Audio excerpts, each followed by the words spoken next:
जी, तो मेरे प्यारे बच्चों, तो हम यहाँ पर पहुँचे थे कि जूते वाले ने हाथ के इशारे से और तेवरी चढ़ाते हुए कहा कि जाओ दफ़ा हो जाओ, और वो वहाँ से दफ़ा होके चला गया था। और फिर वो थर्ड क्लास अपने दोस्त से जाके उसने 2 रुपए उधार मांगे, जिसमें 8 आने का उसने रोटी खाई, 8 आने और 1 रुपए उसने जो है वो जुए में हार दिए, और थर्ड क्लास के मुसाफिर खाने में जाकर उसने 8 आने वहाँ पर जो है वो बांट दिए, ताकि दिल को कुछ करार और सुकून आ जाए। फिर क्या हुआ? रात के वक्त जब वो शकीला के घर के सामने से गुजरा, भैया अब रात के वक्त तुम्हारा क्या तुक बनता है वहां जाने का? इसके दिल में फिर उसका जमीर जागा था कि मैं उनके घर में वो लिफाफा फेंक कर भाग जाऊं और किसी तरह से मैं ये लिफाफा उनको दे दूं। रात के वक्त जब वो शकीला के घर के सामने से गुजरा तो वहां अंदर की बत्ती रोशन थी। इसने चाहा कि रजिस्ट्री का लिफाफा अंदर उछाल दे, लेकिन फिर इसे हौसला ना हुआ और वो दिल कड़ा करके घर के आगे से गुजर गया। यानी उसके अंदर का शैतान फिर दोबारा जाग गया और उसने फिर दोबारा क्या नहीं किया, वो लिफाफा उनको नहीं दिया। रात भर चोर अपने जमीर के साथ झगड़ता रहा, लेकिन इसे कामयाबी नसीब न हुई। सुबह इसने अपने जमीर के आगे हथियार डाल दिए। मस्जिद के सकावे में, सकावा किसे कहते हैं बेटा? वो जगह जहां पर गुस्ल किया जाता है या वजू किया जाता है, जहां पानी मैसर होता है, उसको सकावा कहते हैं। मस्जिद के सकावे में ठंडे पानी से नहाने के बाद वो सीधा शकीला बेगम के घर पहुंचा और कुंडी खटखटाकर उसने क्या किया? आइए आगे चलते हैं। क्या अब वो दोबारा पैसे लौटाने गया है? क्या ऐसा हुआ होगा? देखते हैं। उसने कुंडी खटखटाई और कुंडी खटखटाने के बाद जेब में हाथ डालकर खड़ा हो गया। यानी उस जेब में उसने हाथ डाले जिस जेब के अंदर जो है वो लिफाफा मौजूद था, और अब शायद वो लिफाफा निकालकर उनको हाथ में थमाता और 9 2 11 हो जाता और शायद कभी यहां वापस ना आता। लेकिन क्या ऐसा हुआ? देखते हैं। जेब में हाथ डालकर खड़ा हो गया। इसका इरादा था कि जो ही कोई दरवाजा खोलेगा वो रजिस्ट्री वाला लिफाफा इसके कदमों में फेंक कर हवा हो जाएगा और फिर कभी इधर का रुख ना करेगा। दरवाजा खुला। इसके सामने शकीला बेगम का पस्त कद खामन खड़ा था। चोर ने अपनी जेब से लिफाफा खींचकर जब पस्त कद आदमी के सामने मुट्ठी खोली तो इसके हाथ खाली थे। यानी अंदर के शैतान ने उसे फिर पकड़ लिया था और लिफाफा निकालने नहीं दिया, और जेब में से जब हाथ निकला तो वो खाली हाथ निकला, और वो खाली हाथ उसने आगे बढ़ाकर सलाम किया। और क्या कहा उसने? इसने अपने हाथ पूरा खोलकर कहा, मेरा नाम महमूद अली है और मुझे कुरैशी साहब से मिलना है। शकीला के खावंद ने इससे हाथ मिलाते हुए कहा, माफ कीजिए, यहाँ कोई कुरैशी साहब नहीं रहते। चोर ने कहा, क्या ये मकान 367 नहीं है? जी नहीं, शकीला बेगम के खावंद ने माजरत भरे लहजे में कहा, यह मकान 376 है, यानी 376। ओ माफ कीजिएगा। चोर ने अपना हाथ एक बार फिर इसके सामने फैलाया और मुसाफहा मुसाफहा कहते हैं हाथ मिलाने को, मुसाफा करके इत्मीनान से चल दिया। रास्ते में इसके जमीर ने इसे फिर लानत मलामत करना शुरू कर दी। चोर ने चाय वाले की दुकान पर बैठकर जमीर को समझाया कि इसने ईमानदारी से रुपया वापस कर देने की कोशिश की थी, लेकिन इसके हाथ और इसकी उंगलियों ने साथ ही नहीं दिया। ये वो क्या करता? अपने जमीर के साथ 3 दिन और 3 रातें झगड़ा करने के बाद चोर की कुव्वत मुदाफियत, यानी उसके अंदर की जो कुव्वत थी वो टूट चुकी थी, जवाब दे गई थी। इसे अपने अंदर के चोर पर रह कर गुस्सा आ रहा था और वो अपनी तवज्जो किसी और तरफ लगाना चाहता। चुनाचा इसने एक शाम जेल रोड के एक सर्वेंट क्वार्टर से ट्रांजिस्टर यानी रेडियो चोरी किया और लुंडे जाकर बेच दिया, और वो 45 रुपए का बिका, यानी 45 रुपीज का। 45 रुपए इसके 3 4 दिन गुजारने के लिए काफी थे, और वो 3 4 दिन गुजारने के लिए लाहौर छोड़कर कहां चला गया? कसूर। और कसूर में किसके मजार पे गया?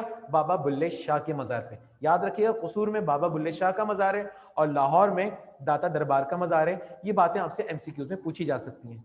कसूर में हजरत बुल्ले शाह के करीब रहकर इसे बड़ा सुकून मिला, लेकिन इसके जमीर को यहां भी आसूगी यानी वो सेटिस्फेक्शन यानी सुकून मैसर ना आए। हर शाम मस्जिद में सोने से पहले इसका जमीर इससे एक ही सवाल पूछता कि अगर तुम इस रुपए को अपनी इस तरह की हक हलाल, बताइए जरा, इसे हक हलाल यानी चोर की भी हक हलाल की कमाई है ये, जाहिर सी बात है, चोर तो उसको हक हलाल ही कहेगा ना, मैंने बड़ी मेहनत से चोरी करके पैसे कमाए। तो अब जरा देखिए कि उसका जमीर उससे कहता है, भाई जब तुम ये पैसे चोरी कर ही लिए तो खर्च क्यों नहीं कर रहे? तो चोर क्या जवाब देता है कि कमाई हक हलाल की कमाई समझते हो, जैसी तुमने ट्रांजिस्टर रेडियो से हासिल की है, तो फिर इसे खर्च क्यों नहीं करते? जेब में क्यों लिए लिए फिरते हो? चोर इसका एक ही जवाब देता कि अभी मुझे इसके खर्चे की जरूरत ही नहीं पड़ी, इसलिए नहीं खर्च करता। जो ही जरूरत पड़ेगी खर्च कर लूंगा। लेकिन इसका दिल इस जवाब से मुतमईन ना होता और उसे कच्चा सा जवाब समझता था। चोर हैरान भी था और नाखुश भी। उसे ये चोरी बहुत महंगी पड़ रही थी। इस चोरी से उसका सुकून बर्बाद हो गया था। ना काम आती थी, ना जान छोड़ती थी।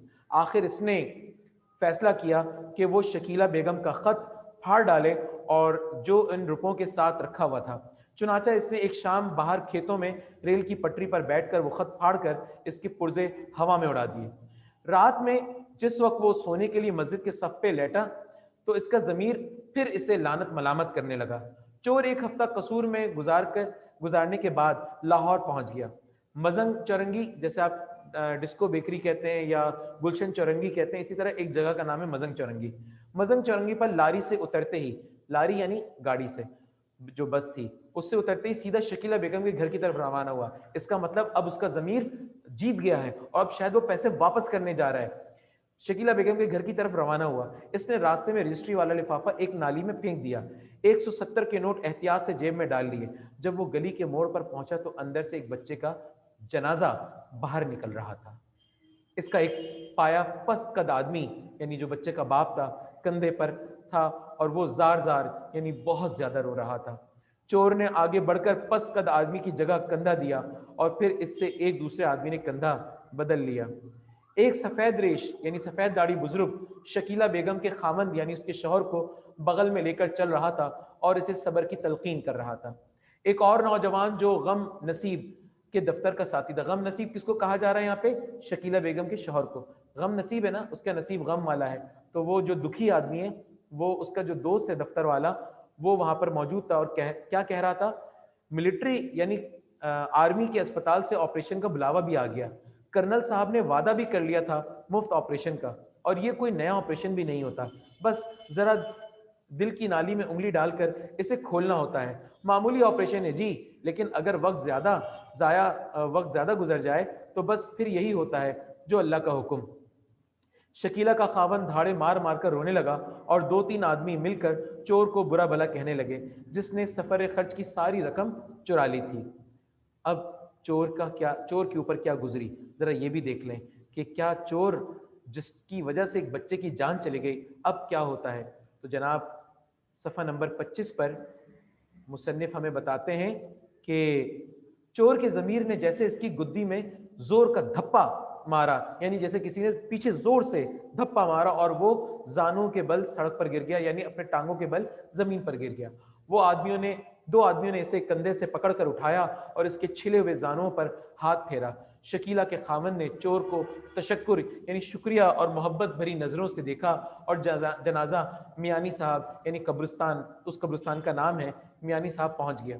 जब बच्चे को दफनाकर सब लोग चले गए तो चोर बड़ी देर तक कब्रिस्तान की दीवार पर बैठा रहा और जब शाम काफी गहरी हो गई तो वो आहिस्ता से उठा और इसने फूलों से भरा हुआ एक छाबा 12 रुपए में खरीदा और सुक्का कहते हैं जो पानी लेकर आता है, उसके पास पानी का थैला होता है और उसमें पानी मौजूद होता है। तो सुक्का चाहे वो घर पर पहुंचाए चाहे कब्रिस्तान में कब्रों के ऊपर पानी डाले, पानी वाले को सुक्का वाला कहते हैं। तो खरीदा और सुक्के को साथ लेकर ताज़ा बनी हुई कब्र पर पहुंच गया। जब सुक्का इसके मर्जी के मुताबिक कब्र को तरबतर कर चुका यानी पूरा गीला कर चुका तो उसने 3 रुपए इसकी हथेली पर रख दिए और हाथ जोड़कर इसका शुक्रिया अदा किया। और जब चोर कब्रिस्तान से बाहर निकला तो ठंडी हवा चल रही थी। इसने बाकी 155 में से 10 का नोट निकाला और खोखे वाले से बोला, यानी 170 में से 15 रुपए तो बच्चे के ऊपर, मुर्दे के ऊपर खर्च कर दिए और उसके बाद जो अब इसके पास 155 थे उसमें से उसने जाकर पान वाले से पान लिया और डब्बी कैप्सन ली उसने और कहता है कि 155 में से 10 का नोट और निकाला और खोखे वाले से बोला, एक डब्बी कैप्सन 4 पान।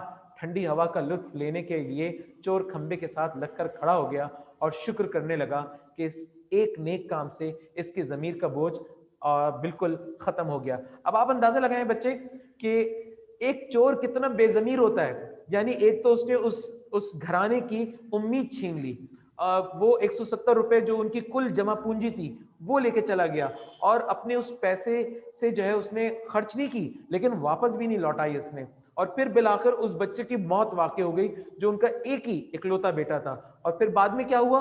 बाद में ये हुआ कि फिर उस बच्चे की कब्र पर पानी डालकर और फूल निछावर करके सुकून मिल गया, 15 रुपए उस पैसे में से खर्च कर दिए, अब इसके दिल को सुकून हो गया। अब यानी ये रकम उसके लिए कितनी हलाल हो गई है, अब इस रकम को वो आसानी के साथ खर्च कर सकता है। तो ये है बेटा वो चोर की बेहिसी, खुदगर्जी जो इस कहानी के जरिए से मुसन्निफ ने आप तक पहुंचाने की कोशिश की है। अब देखिए ये जो सफर मीना यहाँ पे लिखा हुआ है, ये दरअसल यहाँ से माखूज है। आपकी किताब है, इस किताब के अंदर ये अफसाना मौजूद है। आपसे पूछा जाता है सफर मीना से कौन सी कहानी जो है वो आपकी निसाब में, किताब में शामिल की गई है, तो आप चोर लिखेंगे, या चोर अफसाना किस जगह से माखूज है, किस किताब से माखूज है, तो आप लिखेंगे सफर मीना से। और इसके मुसन्निफ कौन है? इसके मुसन्निफ अशफाक अहमद साहब है। ये तो बेटा हमारे आज के उर्दू के इस लेक्चर के अंदर जो आज हमने आप तक की बातें पहुंचाई हैं, उम्मीद है कि आपको ये लेक्चर बहुत पसंद आया होगा और आपने इसको बहुत दिलजमी के साथ, मैं देख रहा हूँ कि पूरा लेक्चर आपने बहुत दिलजमी के साथ सुना है और इसके पूरे एहसास और पूरी चीज़ों को आपने महसूस किया है। अब मैं गुजारिश करूँगा जो बच्चे चैट के अंदर कोई चीज़ पूछना चाहते हैं तो वो चैट के ज़रिए से चीज़ें पूछ लें, ताकि मैं आपके चैट के ज़रिए से आपके तमाम सवालों की तशफ़ी कर दूँ। जी, अगर आपकी कोई चैट में कोई सवाल मौजूद है तो आप कीजिए, इंशाअल्लाह ताला आपके तमाम सवालों के जवाब मैं इस वक्त दूंगा। उसके बाद फिर हमारे उर्दू का ये लेक्चर जो है वो आज अपनी तकमील को पहुंच जाएगा।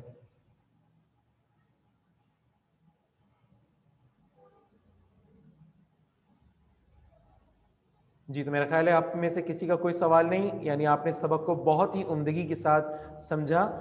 जज़ाकल्लाह। इसी